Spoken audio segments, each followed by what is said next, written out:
Yo, what's good, everybody? It's your boy Q the Flu, man. I just wanted to holler at y'all for a second, man.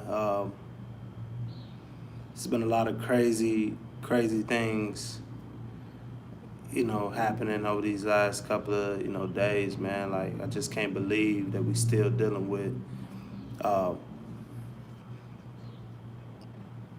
I can't believe that we still dealing with racism and, cop officer involved, slaying of innocent black men out here in America. It's hard to be a black man, and just, be out here living in this moment right now. And people are angry, people are upset, people are expressing their anger and their frustration and their outrage everywhere, and justifiably so. Um, I just wanted to come and, talk to you all today about some of the destruction, and the way that, we're handling this. I just kind of been sitting back and just watching just the outrage, man, and just watching my city, Chicago, just, and, the way that we're expressing this in our battles, man. It's just sad to see, you know, businesses, in our own communities, speaking, for the African Americans, black owned businesses like RSVP Gallery and Fat Tiger Workshop and, pillars of our community just being decimated and destroyed, you know, in the name of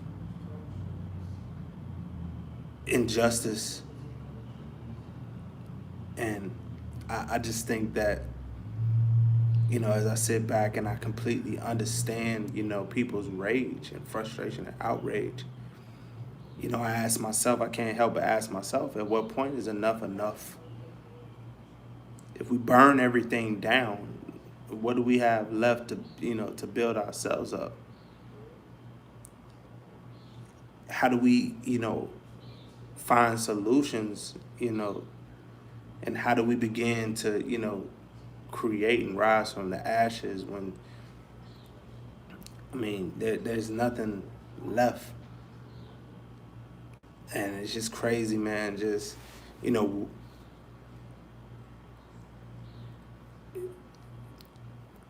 fight, what I'm saying? Make a stance, talk, speak out, do all of those things, man. But, those are people that have to go back and, work in those spaces.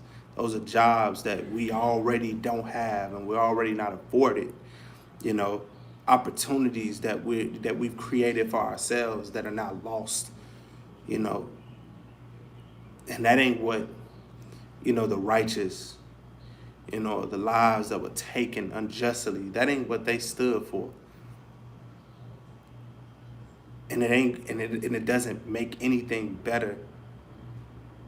It just misrepresents us and the anger that we justifiably should have.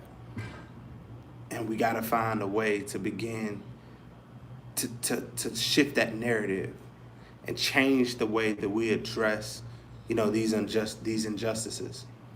Change the way that we channel that anger and that frustration. This, destroying our own communities and our own backyards can't be the only way. It can't be the solution. If anything, that's the solution, and that's what they want us to do. Because now we're in even an even worse position than we were before any of this, than we've always been in. But when, we do everything we can to put, to scratch and claw and find our way out of these, injustices and these disadvantages, only for us to destroy ourselves internally by tearing down everything that, the minority community and, specifically the African American community worked so hard to build. There's no peace in that. Nobody wins in that. There's nothing that is going to be better from that. It doesn't fix anything. It doesn't correct anything. When the smoke clears and everything, and we're left to pick up the pieces of this, we're in even more of a disadvantage than we were before, and we still got to live. You know, I can't imagine a world where I can't go to, I can't go to a store to get food to feed my family, or a store like a Fat Tiger or RSVP Gallery or Round Two, to buy the clothes, to put on my back to better myself. When those places and those types of, affinity amenities and luxuries disappear from the world, then what do we do? How are we gonna? What does our life look like? What does our quality of living look like?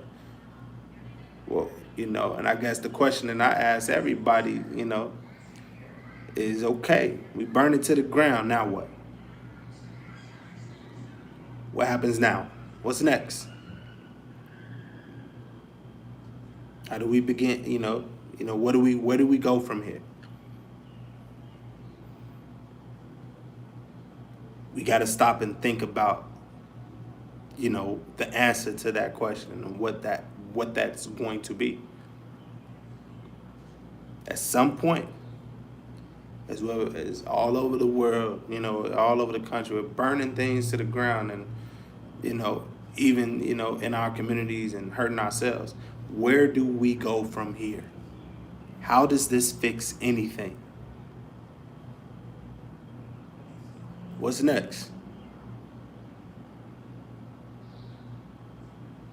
So, you know, for all of my people that are, standing on the right side of, this devastating occurrence and injustice, you know, and really, fighting to showcase their support and their outrage, and calling, our world leaders, to call, a call to action for justice. George Floyd, he didn't deserve that. We demand justice for him. We're gonna get that, but at what cost? What cost?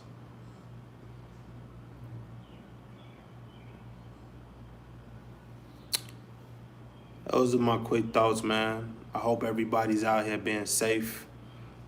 I hope everybody's out here, you know, really thinking about their family and their loved ones, and really making, the right choices, for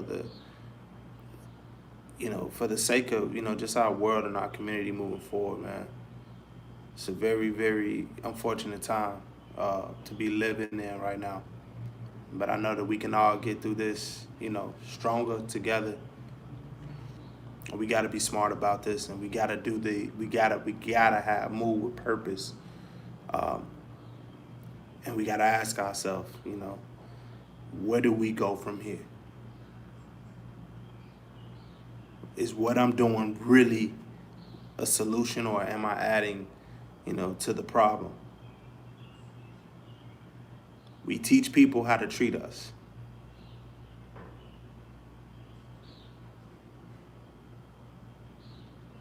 It's your boy Q the Flute Man. Checking out. One love. Be safe, y'all. Peace.